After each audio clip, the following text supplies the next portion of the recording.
Pessoal, boa noite a todos. Esse é o nosso último encontro síncrono da disciplina. Quero lembrar vocês que semana que vem é a nossa segunda semana de defesa de TCC. Muito importante que todos participem, tá? E lembro também que cada defesa que vocês assistirem equivale a 1 hora de atividade complementar na modalidade seminário. E além das horas, né, é uma oportunidade para vocês entenderem como funciona, né, a dinâmica de uma defesa, conhecer também os trabalhos que estão sendo produzidos aí pelo departamento, né, e às vezes pode até fomentar novas ideias que agora, né, daqui a pouco já é vocês aí a estar enfrentando as bancas de TCC, né, que com certeza é uma experiência muito boa. É, eu gostaria de lembrar também, né, a nossa prova está se aproximando, então fiquem atentos às datas. Sei que final de semestre é muito complicado, é muita coisa, é muita disciplina, mas a gente tem que começar a se organizar para que consigamos aí terminar bem o semestre, tá? Lembro também que apesar da gente não ter mais encontro simples, né, a gente pode estar comunicando à vontade através do WhatsApp, e-mail, né? Eu sempre estou bem ligado nessas questões. É só mandar uma mensagem, coisas desse tipo, que a gente responde o mais breve possível, tá? Essa matéria, né, esse último capítulo, não vai ser cobrado na última prova, tá certo? Então, a gente está usando ele mesmo como fechamento aí de conteúdo, e vai fazer um elo também para a próxima matéria que vocês vão ter, que é administração de materiais, tá? Bom, hoje a gente vai falar um pouquinho sobre continuar mais um pouquinho na parte teórica, né, do sistema de medição, né, de tempo de produção, administração dos tempos e métodos. Quando a gente fala em unidade medida, gente, a gente na linha de produção, a gente usa muito um termo, né, que é TMU, tá? Que é uma medida padrão. O que significa um TMU, né?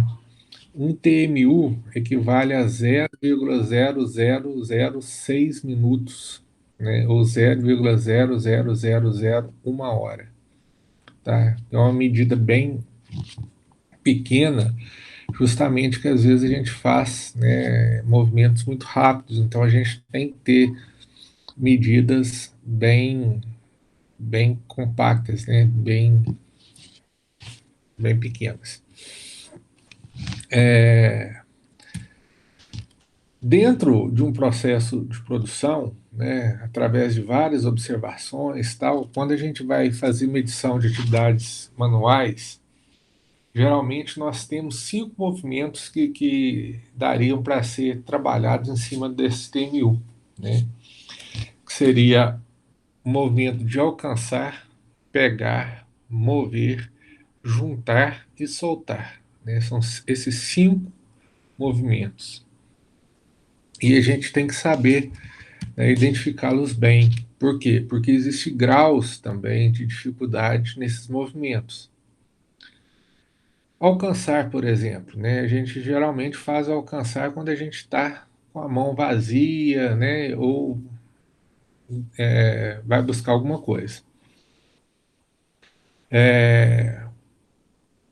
Algumas variáveis, né? Tipo de movimento, né?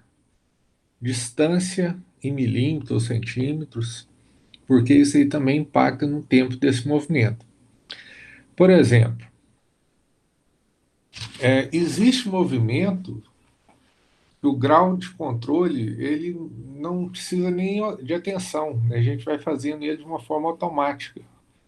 Por exemplo, você vai pegar uma tampa para colocar numa caneta, né? Você está fazendo uma produção de caneta, né? Então você está colocando tampa na caneta. Geralmente as tampas estão dentro de uma vasilha e você vai só fechando as canetas. Então não precisa muita atenção nesse quesito. Mas o movimento ele pode ganhar um grau de controle maior, como por exemplo, você ter que pegar uma peça, né, alcançar essa peça e uma esteira rolante, né? Vamos imaginar que tem uma linha de produção que se passa uma esteira, você tem que pegar essa peça. Então você já tem um grau de controle maior do que se aquela peça tivesse numa caixa na sua frente. Então leva um tempo a mais.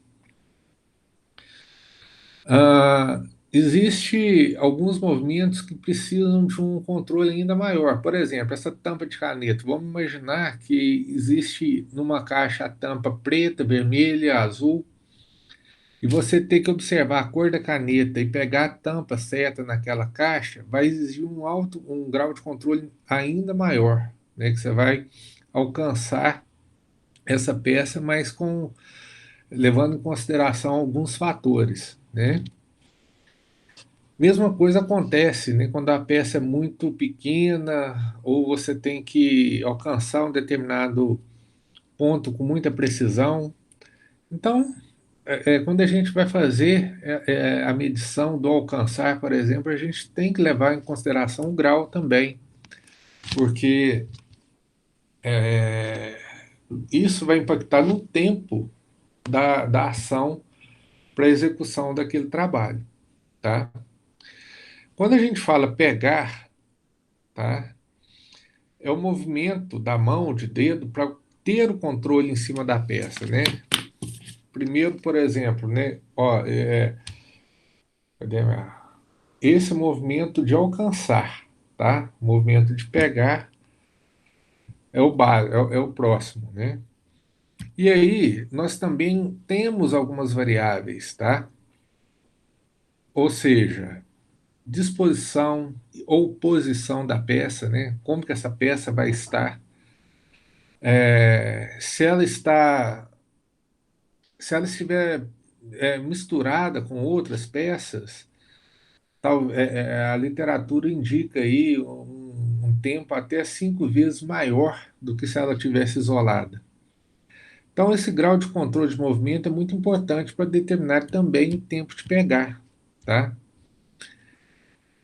O próximo, né, seria mover. E aí a gente tem outras variáveis, né? A gente alcançou, a gente já pegou, como que a gente vai mover?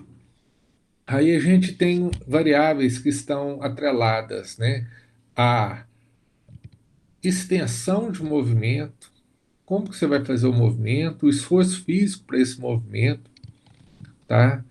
Então isso também vai impactar no tempo. Quando a gente fala o, o, a extensão do movimento, né? Quanto mais longe você vai ter que levar essa peça, né? Ou levar o trabalho, né? Para um outro ponto, mais tempo vai ser utilizado, né? Mais TMU a gente vai utilizar, tá? Até a etapa final do mover. É muito parecido o mover com o alcançar, né? Só que o alcançar a gente ainda não estava de posse daquela peça ou daquela ferramenta, né? O mover, sim, a gente já está com a peça em mão.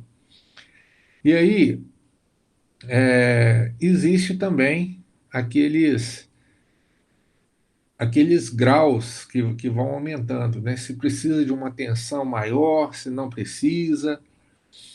O fato simplesmente de eu trocar uma peça de mão não necessita uma tensão específica, mas Se você, por exemplo, tem que colocar essa peça em cima de uma estante que está a 30 centímetros ou 25 centímetros de você, você já tem que olhar, prestar atenção aonde você vai colocar essa peça. Tá? Então aí vai aumentando o grau de controle e automaticamente vai reduzindo o tempo daquele movimento. Vamos imaginar que você tenha que colocar aquela peça exatamente num determinado ponto, né? É o exemplo da caneta, né? Se eu tenho que colocar a tampa na caneta, eu não vou conseguir fazer isso sem olhar, sem prestar atenção, né? Então eu tenho que prestar atenção no que eu estou fazendo, que vai levar também um, um tempo, né, maior do que simplesmente eu fosse mover uma caneta até o porta-caneta. Seria uma coisa mais automática, tá? A questão do posicionar, né, aí a gente tem classes de ajustes, de condição, de manejo. Por exemplo, você vai colocar uma peça, um rolamento dentro de um determinado elo da máquina. Então você tem que posicionar na maneira correta, né? No grau correto, na posição correta, para que ela possa funcionar. E aí, quanto mais complexo for, né? Quanto mais preciso for esse movimento de posicionamento, maior vai ser o tempo também que eu vou utilizar, tá? E o movimento básico final, que seria o soltar, né, é quando você vai perder o controle exercido sobre o objeto. Né? Ou seja, quando aquela ação sobre o objeto deixa de ser executada.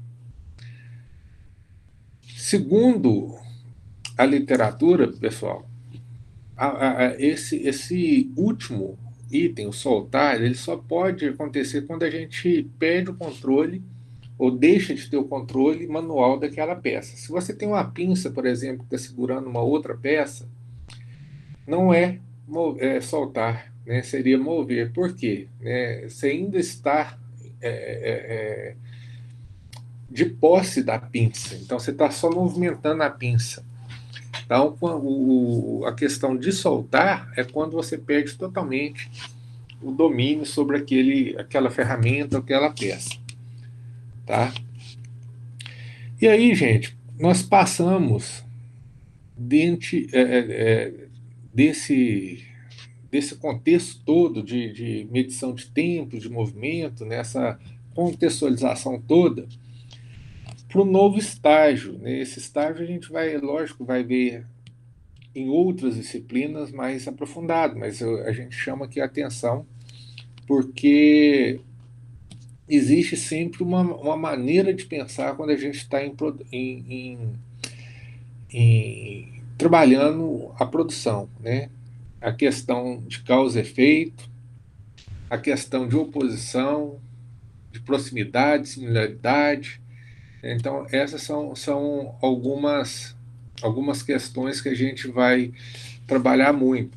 E para isso, a gente vai sempre utilizar algumas ferramentas, como, por exemplo, uma ferramenta que eu vou passar a ideia só para vocês, né, que seria a 5W1H, análise SWOT, tá? A matriz BCG.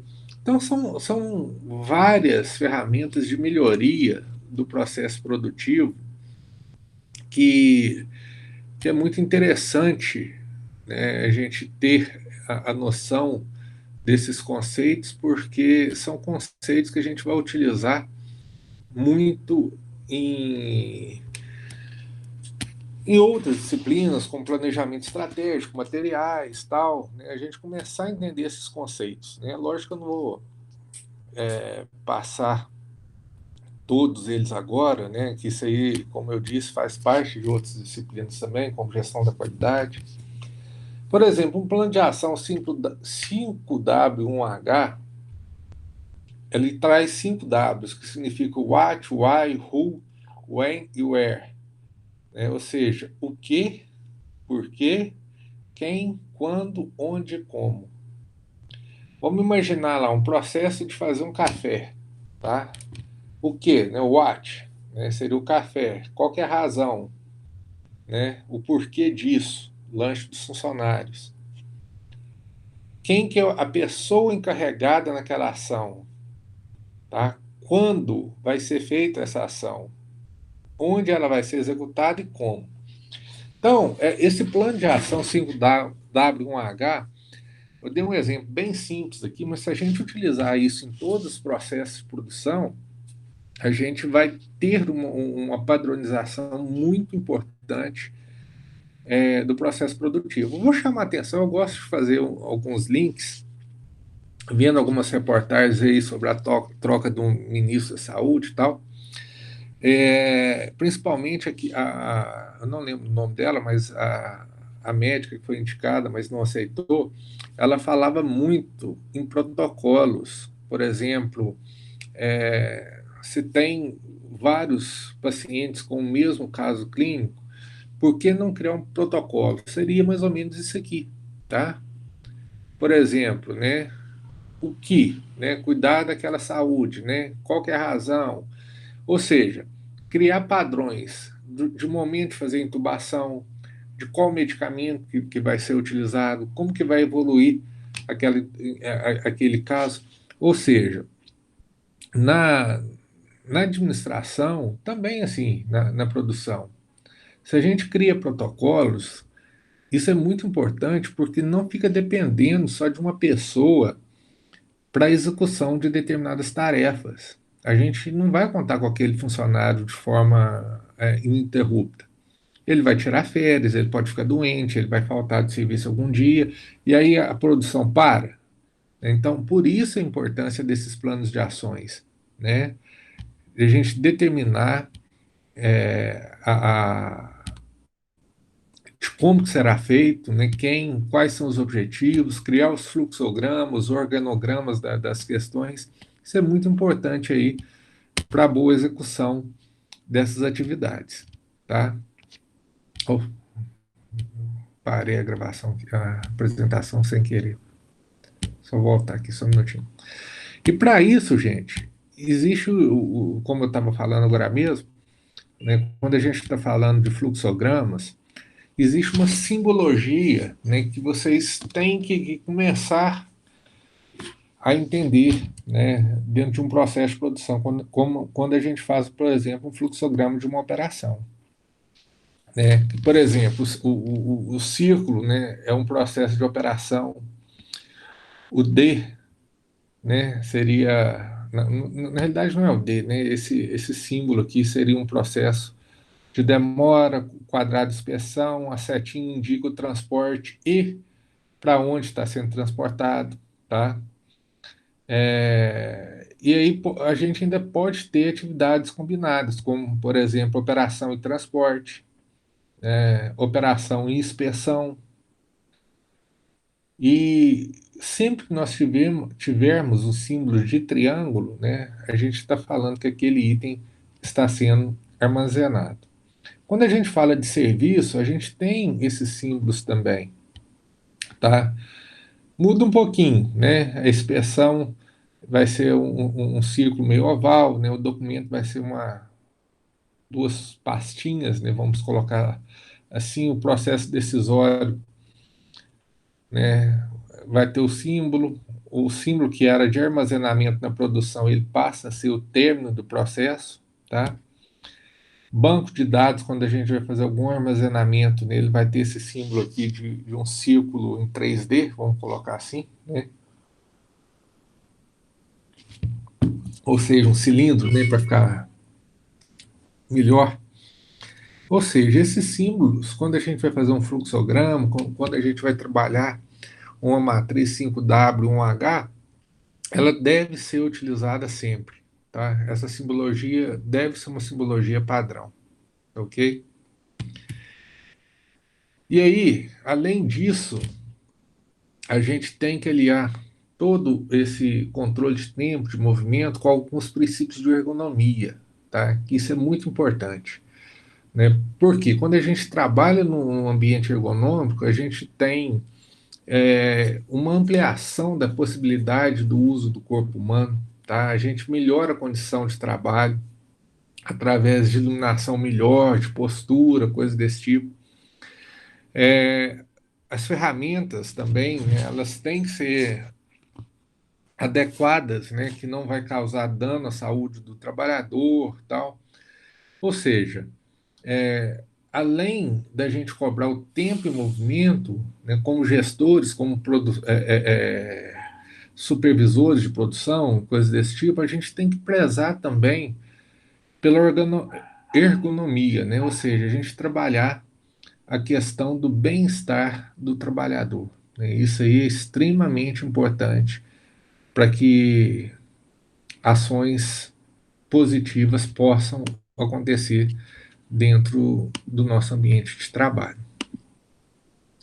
Bem, pessoal, o conteúdo de administração de produção é esse, né? A gente está fechando agora o conteúdo, né? Terminando aí os 4 capítulos que foram propostos no início do semestre letivo. E aí, a gente tem um tempo ainda, né? Eu posso deixar esse tempo para a gente trocar alguma ideia, né? Algumas dúvidas que possam estar surgindo em relação ao trabalho, tanto o trabalho em grupo como o trabalho como questionário também, que às vezes possa, né? Talvez vocês tenham alguma dúvida. E eu postei também hoje nosso último trabalho da disciplina. É um trabalho, uma tarefa em grupo, tá? Então quero que vocês quebrem a cabeça, né, e apresente uma solução para essa linha de montagem, tá? Então discutam em grupo, tá? Leiam com atenção o enunciado, muita, mas muita atenção, que vai ter que passar a produção por determinadas peças, então vocês vão ter que desenhar aí um fluxograma dessa desse trabalho, desse fluxo de trabalho, obedecendo aí a quantidade, os gargalos, tá? Então leiam com bastante atenção e quebrem a cabeça, porque esse exercício é muito interessante para que a gente tenha uma ideia, né, do que a gente vai enfrentar o semestre que vem em materiais, que a gente vai trabalhar com lead time, que a gente vai trabalhar com alguns planejamentos da produção, né, em termos de materiais, e isso é muito interessante, muito importante.